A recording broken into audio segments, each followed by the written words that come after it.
পাকিস্তান আমলেও সাধারণদের মানে ছিল 20 আর আঞ্চলিক ছিল 80, 40 পশ্চিম 40 পূর্ব পাকিস্তান, পশ্চিম পাকিস্তান পূর্ব পাকিস্তান।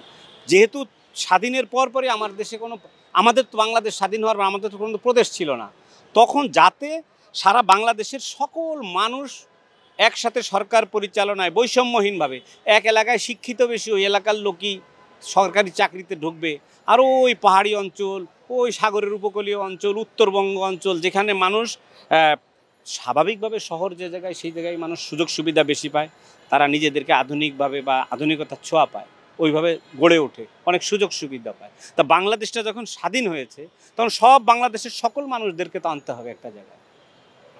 সেই সুবাদেই হচ্ছে এই বৈষম্য যাতে দূর হয়ে যায়, সকল এলাকার মানুষ সমানভাবে যাতে আসতে পারে, ওই এলাকার আঞ্চলিক হারে ওখানে জনসংখ্যার হারে রাষ্ট্রকে সেইটার জন্য তৈরি সেই ব্যবস্থা করছিল রাষ্ট্র। আচ্ছা, আপনি বলছেন যে পাকিস্তান আমলেও কোঠা ছিল, কোঠা একটা নির্দিষ্ট কোঠা ছিল, কিন্তু এখন যারা কোঠার বাতিলের দাবিতে আন্দোলন করছে তারা বলছে যে পাকিস্তান আমলেও কোঠা ছিল, তারপর বাংলাদেশ মুক্তিযোদ্ধা করেছে, স্বাধীন হয়েছে, এই স্বাধীন দেশে আসলে এই বৈষম্যটা তারা চায় না, এই কোঠা আসলে একটা বৈষম্য সৃষ্টি করছে।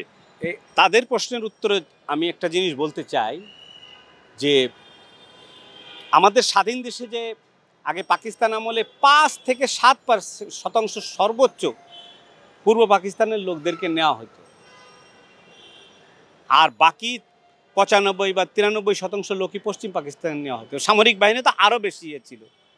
তাদের কাছে আমি প্রশ্ন করতে চাই, সবিনয়ে জানতে চাই যে 100 জন লোক এখন কি আমরা বাংলাদেশের লোককে চাকরি পাচ্ছি না অন্য কোনো দেশের লোক চাকরি পাচ্ছে?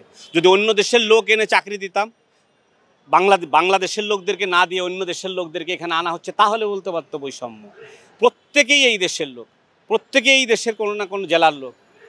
এই দেশে নারী আছে 50% অর্ধেক, তার মানে এরা কি সাধারণ না?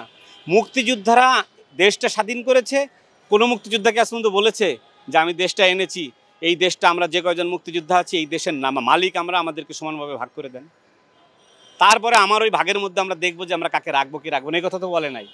দেশটা এনে আবার এই অঞ্চলের মানুষদেরকেই তো তারা দিয়ে দিয়েছেন, তারা তো সব দেশ ভোগ করছেন। তারা কি বলছে মুক্তিযোদ্ধারা যে সম্পত্তি বা রাষ্ট্র ভোগ করে, এটা কি কোটার ভিত্তিতে? বেসিক্যালি দেশটা তো পুরাটাই তারা এনেছে। এই যে বিষয়টা, এই ঘটনার পেছনে অনেক ধরনের কারণ আছে, সেই কারণটা আমাদেরকে বিশ্লেষণ করতে হবে। আমি বলি যে রাষ্ট্রে কোনো কোটা থাকলে বৈষম্য হয় না, বৈষম্য কোটা না থাকলে আরও বৈষম্য হয়।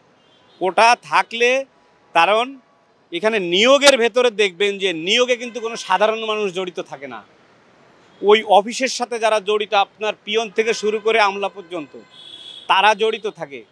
তারা নিয়োগে আজকে দেখবেন যে পরীক্ষার সময় বিভিন্নভাবে ডিভাইসের মাধ্যমে পরীক্ষার হয়, প্রশ্নপত্র ফাঁস হয়, তারপরে ওই অফিসের সিন্ডিকেট থাকে, ওর মধ্যে অফিসের নিজস্ব আত্মীয় স্বজন থাকে, তাহলে আমার দেশের মানুষ কোথার থেকে নিয়োগ পাবে? এইভাবেই স্বাধীনতা বিরোধী চক্র আজকে বাংলাদেশে পুরা প্রশাসনে এমনভাবে তারা গেড়ে বসেছে, এমনভাবে তারা অবস্থান তৈরি করে নিছে, তারা কোনোভাবেই চাবে না যে বাংলাদেশে কোটা থাকুক। কারণ তারা তাদের মতো করে যখন কোটা না থাকবে ইচ্ছা মতো লোক নিতে পারবে, তখন কিন্তু আপনার ব্যারিয়ার থাকবে না যে অমুক জায়গার থেকে নিতে হবে, তমুক জায়গার থেকে নিতে হবে।